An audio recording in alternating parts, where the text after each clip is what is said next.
Paroleiros, todas as terças, quintas e sábados, uma nova roda de conversa bíblica e simples. Vambora, que hoje é dia de parola. Sábado, pessoal, estamos de volta aqui para a terceira e última parte da parola 105, a segunda dentro do tema Resgatados por Cristo. Poxa, semana passada a gente falou sobre o leproso da Galileia, foi uma conversa sensacional. Se você não assistiu, corre lá, assiste. Nas próximas semanas nós vamos trazer mais 2 personagens também que tiveram as suas vidas transformadas e resgatadas após um encontro com Jesus. E nesse terceiro bloco aqui, meninos, a exemplo do que a gente fez semana passada, eu quero contemporaneizar, acho que é assim que fala, trazer para o nosso dia de hoje essa questão da cegueira, e aí principalmente no que diz respeito à cegueira espiritual, né? Vamos trazer para os nossos dias de hoje o Bartimeu, vamos trazer para os dias de hoje o que significa esse contexto de cegueira, e como os nossos olhos eles podem ser abertos após um encontro genuíno com Cristo. A gente acabou não dando, talvez, tanta ênfase para a pergunta que Jesus faz, né? O que queres que eu te faça? E eu queria, se a gente puder dar uma ênfase legal para essa conversa agora, porque é a pergunta que Jesus quer fazer para você hoje. É a pergunta que Jesus está diante de você agora, fazendo essa pergunta para você hoje. O que você quer que eu te faça? E aí eu pergunto para você que está nos acompanhando aqui nas nossas redes sociais ou em áudio pelo Spotify. Você tem clareza do que você precisa de Cristo? Você tem clareza de qual que é a sua deficiência? Você tem clareza da revelação de Cristo como filho de Davi? Ou seja, eu estava até escutando semana passada, meninos, uma passagem interessante, só para abrir um parênteses aqui, para ilustrar isso. Um pastor veio aqui falando a respeito de uma passagem, quando Jesus pergunta para os discípulos, quem vocês dizem que eu sou? E aí os discípulos, as pessoas falam que você é um profeta, Elias, tá, e vocês quem dizem que eu sou? E Pedro fala, tu és o Cristo, o Filho do Deus vivo. E aí, quando Pedro tem a revelação de quem Jesus é, automaticamente Jesus revela quem ele é. E automaticamente é uma revelação de quem é a igreja. Então, quando Cristo é revelado, automaticamente a igreja também é revelada, né? Eu achei isso muito lindo, essa cena, porque toda vez que Jesus faz, então, essas perguntas, e aí o cego, ele revela Jesus como filho de Davi, ou seja, ele fala da genealogia, ele fala da descendência, ele reconhece que aquele que está vindo realmente é o Messias prometido, e aí Jesus para diante dele e faz a pergunta que não quer calar. O que hoje, a gente está falando da cegueira temporária, né? Da cegueira transitória de Bartimeu. O que hoje a gente podia trazer para quem nos acompanha, do que esse mundo pode estar nos proporcionando de cegueira espiritual, gente? Eu tenho acompanhado algumas ministrações do Bill Johnson, da Igreja Betel, e uma das coisas que ele falou numa das ministrações dele me chamou muita atenção, quando ele fala a respeito de ser sal na terra, né? A palavra sal ali quer dizer preservação. Preservação do quê? Preservação dos valores, dos princípios que nós, cristãos, nós deveríamos ter, né? Então, o nosso papel como igreja é ser sal, ou seja, é preservar esses valores, é preservar esses princípios bíblicos. E aí, a função do sal, ele vai sobre aquele alimento para trazer a preservação. Então, o nosso papel como igreja é de preservar isso, então levar isso. Agora, esse mesmo texto, ele diz que nós também somos a luz. E a luz vai dizer respeito de alguém que está como em cima de uma montanha e todos estão olhando para ela. Olha que interessante, ele trouxe uma ilustração que para mim foi muito impactante. Por quê? Tudo está no escuro, mas existe algo que é uma luz. Então, a igreja, que somos nós, vai atrair essas pessoas, porque ninguém gosta de ficar no escuro.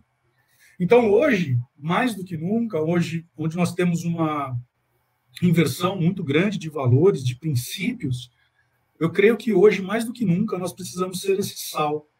Agora, esse sal, e aí trago para essa ilustração que ele trouxe, se ele perde o seu sabor, o sal ele tem duas funções, preservação e levantar o gosto do alimento. Então, ou seja, não num princípio de religiosidade, mas eu trazer Cristo como esperança da glória, para que nós possamos, de fato, levar esses princípios, esses valores para as pessoas, mas não segundo um dogma, não segundo um princípio religioso, não, mas como Cristo é de fato, né? Agora, quando perde o sabor, ele só serve para ser pisado. Isso significa dizer que muitas vezes esse sal, se ele perdeu o seu sabor, significa que ele se igualou. E nós não podemos nos igualar. Não estou colocando o cristão numa posição maior, não é isso. O que eu quero dizer é que nós temos o dever de salgar essa terra, de nós trazermos para perto, mostrar cada vez mais essa luz. Outro dia nós estávamos numa reunião de ministros na igreja e nós estávamos discutindo a respeito o que falta para os dias de hoje, né? E nós chegamos a uma conclusão. E a conclusão foi nós voltarmos aos princípios elementares da igreja de Atos, onde nós não simplesmente pregamos uma palavra, mas também nós manifestamos os sinais, os prodígios, as maravilhas, porque certa vez falaram da seguinte forma: eles não crerão se não virem os sinais. Se eles não enxergarem os sinais, eles não vão crer. Então, eu volto no que o Bill Johnson falou, que foi, para mim, foi tremendo. Hoje, se existem pessoas cegas, é porque, como Isaías disse, e como Paulo disse, quem crerá em nossa pregação se não há quem pregue? Então, hoje, nós devemos ser, de fato, essa luz que está no monte, onde as pessoas vão olhar para nós, vão olhar para o Xandão, vão olhar para o Arthur, vão olhar para o Paulinho, vão olhar para mim e vão falar: cara, ali está Jesus Cristo, a esperança da glória. Ali está a resposta que eu preciso. Não num princípio dogmático, não num princípio religioso, mas segundo o amor de Cristo, segundo a fé que opera em todos nós. Muitas vezes a gente vai ficando cego, né, justamente por perder essa identidade aí que o Wilson estava falando, né? Quem é Deus para a gente? Acho que a gente precisa realmente ter isso muito claro, né, de ser um pai, de ser aquele, como você diz para Liz, né? O que você quer que eu te faça, né? Que a gente pode se achegar dessa maneira, de uma maneira sincera, falando aquilo que está no nosso coração.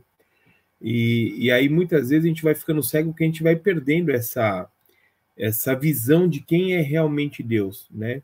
E a gente fica cego por vários motivos, mas um deles a gente sabe que alguns deles é deixar de congregar, é deixar de ler a palavra, né? De conhecer o Deus pela palavra, de conhecer Deus pelas experiências através da oração, do jejum, de uma série da obediência, pondo a palavra em prática para ver as coisas acontecendo na nossa vida.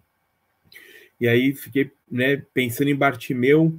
Eu achei interessante que ele não perdeu uma coisa. Ele tinha um conhecimento de que o Messias seria descendente de Davi. E aí achei interessante, porque ele acho que é o único que parte de uma pessoa para Jesus. Tu és o filho de Davi, né? Filho de Davi. Então, um reconhecimento desse título de Jesus. Eu não tenho certeza, mas eu acho que ele é o único que fala, quando é uma pessoa e não Jesus falando dele mesmo, né? E aí ele vai e pede para que Jesus o cure. Então eu fiquei pensando, ele tinha algum conhecimento, né? Ele não perdeu esse conhecimento mesmo sendo cego. Então, quando a gente vê hoje, tem muita gente que está cega porque perdeu até esse conhecimento de quem é Deus. Mas quando Jesus entra na vida dele, ele vai e fala, no final ele chama Jesus de mestre, né? De Rabone. E não é simplesmente mestre, como a gente fala. É meu mestre. É algo honrado. Ele estava honrando Jesus com essa fala. Então a gente vê que Bartimeu ele não perdeu duas coisas. Primeiro, o conhecimento, mesmo sendo cego. E o segundo, quando Jesus entrou, ele falou: o Senhor realmente é o meu mestre. Ele tratou Jesus com muita honra.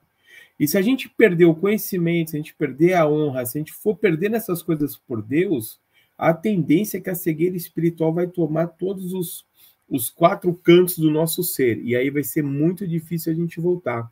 Por isso, né, que, como você citou no bloco passado, né, da porca lavada voltar à lama, do cachorro, né, voltar a comer o vômito. Então, a gente precisa tomar muito cuidado para que a cegueira ela não vá entrando. Eu vou dizer por mim, eu estou com um óculos aqui de R$10, porque eu estou evitando de ir no oculista fazer um óculos para mim, estou brigando com isso. Mas o que eu percebo, eu estou perdendo a visão aos poucos. Então, eu estou perdendo, e se espiritualmente eu permitir que isso vá entrando, eu não lutar para que, não, olha, por pior que seja a minha situação, eu preciso entender que ele é o Messias, que ele é o meu Salvador, que ele é aquele que muda as minhas condições. Eu não estou na condição que eu quero ainda, mas ele pode mudar toda a minha sorte. Então, é bem isso que o Chico estava falando, do Salvador, daquele que vem, que ele vai trazer esse sabor, a gente vai ser esse sal, a gente vai dar sabor estando com ele. E a gente tem que tomar esse cuidado. Como é que a gente pode perder a visão como ele perdeu? Pode ser muitas vezes perdendo a referência de quem é Jesus na nossa vida. Ele não perdeu isso, porque ele sabia quem era Jesus. E como nós tratamos Jesus depois que ele impactou a nossa vida. E ele declarou muito, deixou muito claro ali, meu mestre. Né? Então, acho que Jesus ele tem que ser o nosso mestre diariamente para as nossas decisões, para cada passo que a gente for dar. A gente vai perder aqui. Então, Jesus disse para a gente não ir. Aparentemente, eu estou perdendo. E, na realidade, se Jesus disse para mim, eu estou ganhando. Né? A gente precisa começar a entender um pouquinho mais, justamente para a gente não ficar cego. E depois que a gente fica cego, aí fica bem complicado da gente retomar. Né? Sabem que uma vez eu estava ministrando numa célula nossa aqui, e exatamente a respeito da minha experiência, né?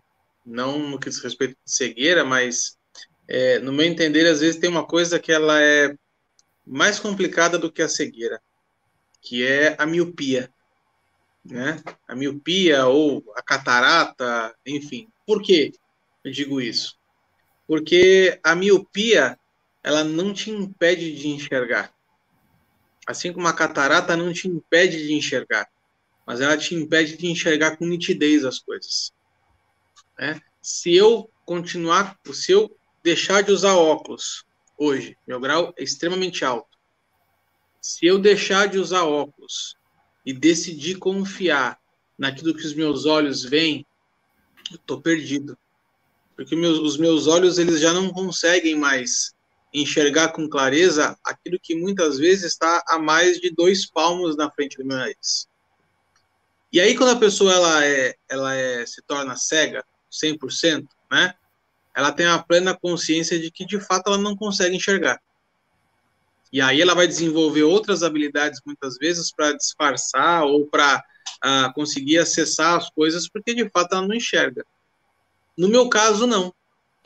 No meu caso, eu vou dizer para as pessoas que eu enxergo. Porque se eu apertar o olho, assim, se eu chegar bem pertinho, se eu, enfim, usar uma cor bem chamativa, eu até consigo discernir o que é uma árvore de um poste. Mas, a partir do momento que eu vou pegando distância disso, eu perco totalmente a minha referência. Então, a miopia, para mim, ela é mais complicada, muitas vezes, do que a própria cegueira. E isso me traz no coração por causa do texto que eu citei num dos blocos aqui, que é de 2 Coríntios 4.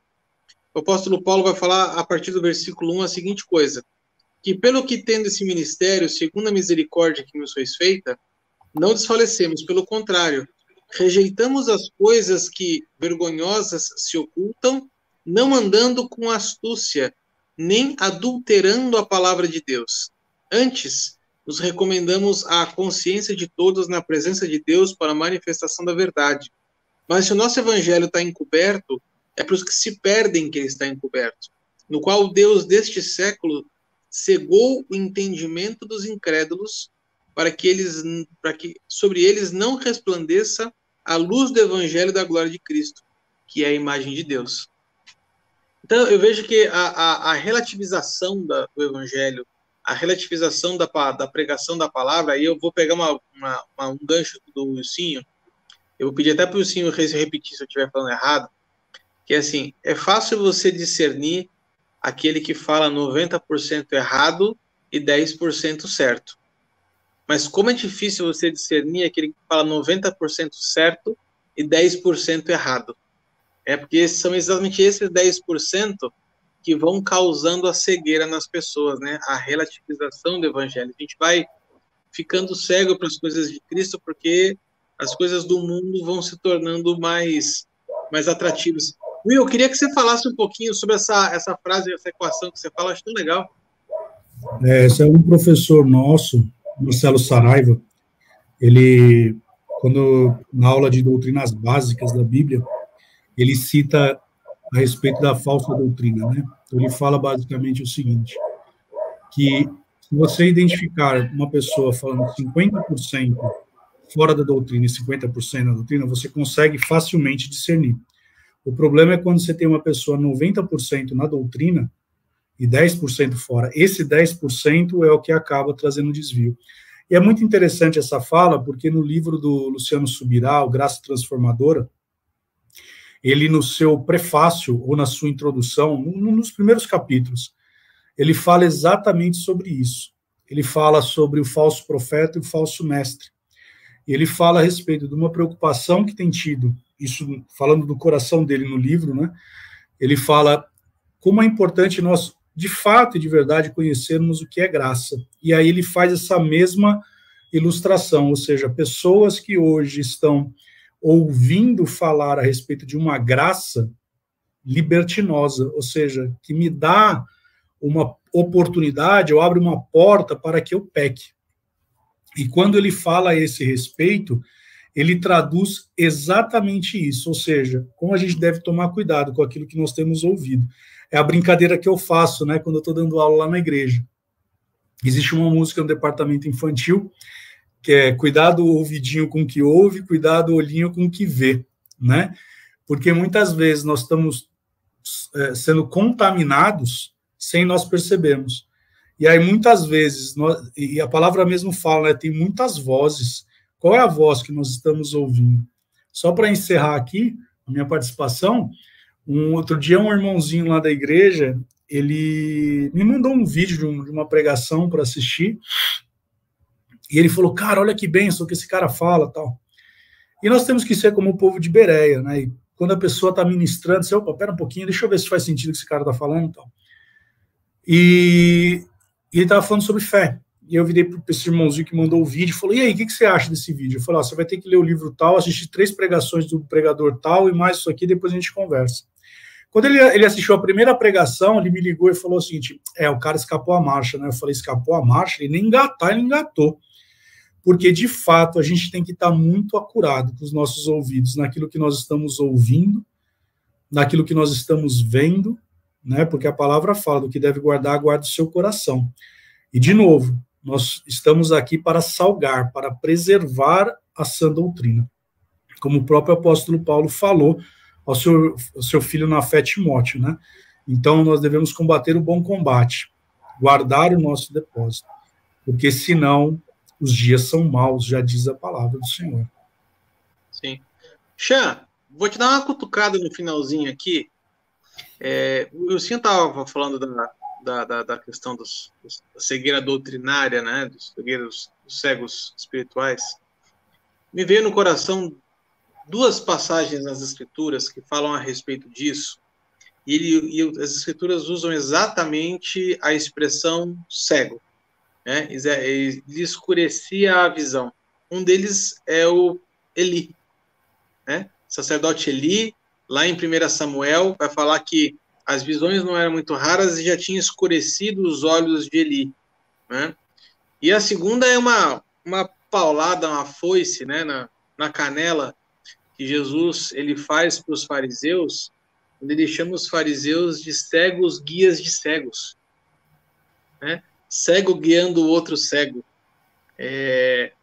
Eu sei que você já comentou comigo uma vez, em algum momento, a respeito disso. Eu queria te escutar a respeito dessa visão, assim. Muitas vezes a cegueira passa pelo sacerdócio, né? Pelo ofício. É verdade. Quando o Wilson estava falando, eu estava pensando justamente nos crentes bereanos, e se a gente vê, houve uma produção maior de conversão a Jesus por aqueles que estavam examinando as Escrituras. Em Tessalônica já não teve tanto, né? Só por aí você já tem uma noção da importância das Escrituras, né? Hernandes Dias Lopes cita numa ministração dele que as igrejas que mais crescem são aquelas que leem e oram. Essas são as que mais crescem, né? Então, quando a gente vai para Eli, ele sabia o que tinha que fazer. O que ele não fazia era corrigir. Porque quem trouxe o maior problema com o aval dele foram os filhos. Mas tinha um aval dele, ele era o líder. Então, muitas vezes a gente transfere até para Deus ou para a pessoa a culpa, né? A gente transfere para Deus a solução ou para a pessoa a culpa. Então, assim, a mulher que tu me deste, eu não sei até hoje se Adão transferiu para Deus ou para a mulher, mas ele tirou dele, né? E todo mundo quer ser líder hoje. Todo mundo quer liderar. E é uma geração que está ficando bem assim, eu já sei tudo. E quando você... o já sei, ou Deus me falou, vira um ponto final nas conversas. Só que o líder ele tem que ser preparado. Se a gente olhar para todo líder na Bíblia, até para um rei, antes de Israel ter rei, Deus já tinha determinado que ele teria que ter uma cópia das Escrituras. Porque a regra de fé, a base para a gente andar é pelas Escrituras. E ele não estava fazendo isso. E aí aquilo que era uma promessa para a família dele foi estancada nos filhos. E a honra acabou passando para Samuel. Que depois também, né, os filhos não deram uma continuidade, aí é levantado o rei, que é o rei Saul. Então a gente vê que a liderança ela precisa se preparar. Não quer dizer que a gente vai conhecer tudo, não quer dizer que a gente vai ter resposta para tudo, mas quer dizer que para aquilo que é básico, né, os elementos rudimentares que o senhor citou numa dos episódios, a gente precisa ter isso firmado dentro da gente. E tem coisa que não está 100% clara, mas não dá para andar no achismo, não dá para andar... será que é dessa maneira, né? Vai assim, olha, ou Deus me falou sem base nenhuma, né? Então, aí é melhor a gente ter um pouquinho mais de temor. Assim, enquanto então Deus não está dando a direção, a gente vai... Então, a gente pega essa questão de Eli nesse sentido. E aí a gente vai pegar essa...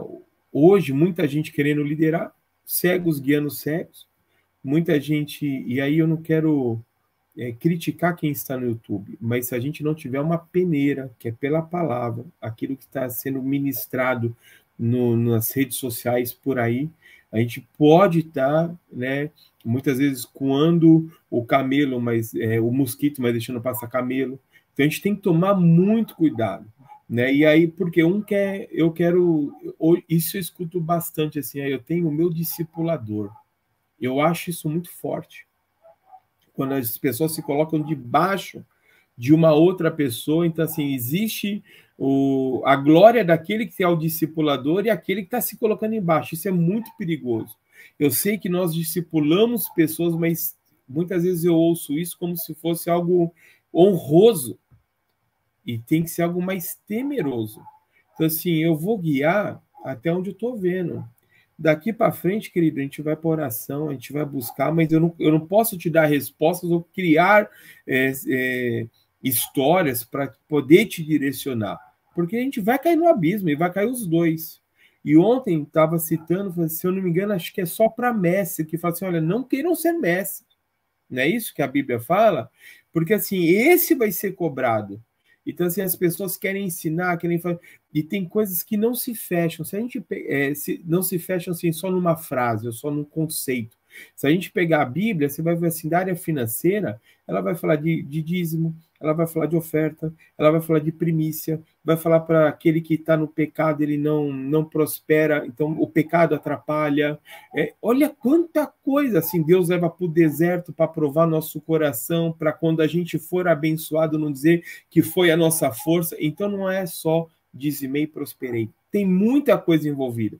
Então, no ensino, ela tem muita coisa envolvida. E se as pessoas quiserem, cegos, quiserem ensinar além do que tem, ou do que já viveram, Isso é muito importante, subirá a falar isso, assim, olha, o que você tem de experiência só da conversão, é dali que você tem que ensinar. Como é que foi a tua conversão? Você tem 3 anos de igreja, de evangelho, você já tem um pouquinho mais de bagagem. Você tem 5, 10... Então tem muita gente que eu vejo que entra em temas que estão guiando cegos, né? Por quê? Porque estão cegos e, assim, a gente precisava ser um pouquinho mais humilde nessa hora, para assim, olha, amado, isso aqui eu ainda não entendo muito, mas eu vou procurar me esforçar para eu poder te ensinar, né? Eu vou aprender. Essa é a minha oração, Arthur. Me ensina para eu ensinar. Deus é minha testemunha e em verdade eu vos digo, a minha oração muitas vezes, Senhor, me ensina, que eu vou ensinar. Mas me ensina na prática, é isso. Eu li aqui, vou aprender e aí eu vou pegar esse ensinamento e vou passar para frente. Então, enquanto eu não sei, enquanto for só uma frase de alguém, as frases de efeito são, né? Hoje está aí, por aí as pessoas... Eu agarrei uma frase, acho que do Benny Hinn, que falou assim, não queira agradar a Deus. Eu agarrei isso 1 ano na minha vida e falava para as pessoas. Aí acho que um versículo que diz que a gente tem que agradar a Deus. E assim, não é que o Benny Hinn... Provavelmente eu tirei de um livro, não entendi o que ele quis dizer e saí replicando isso. Então a gente tem que ter muito cuidado com aquilo que a gente vai fazer, porque a gente está ensinando a sã doutrina. Tem que ser a sã doutrina, mesmo que seja da maneira mais simples. Jesus era simples. Jesus pegava as situações do cotidiano, está aqui. Né? Ele não, a gente aqui acaba enfeitando demais o pavão, mas ele era muito simples. Né? Muito bom. Então, com isso aqui, a gente vai chegar no final desta paródia número 105, a segunda dentro do tema Resgatados por Cristo. Nessa semana falando sobre, então, o cego Bartimeu. Xan, obrigado mais uma vez pela tua presença, meu querido. Foi sensacional ter você de novo aqui. Will, um beijo no coração para você. E, Paulinho, estamos de olho em você, hein, cara? Se isso faltou hoje, tá anotado na caderneta aqui, ó. Grande abraço, fica com Deus. E até semana que vem, se Deus quiser. Tchau, tchau.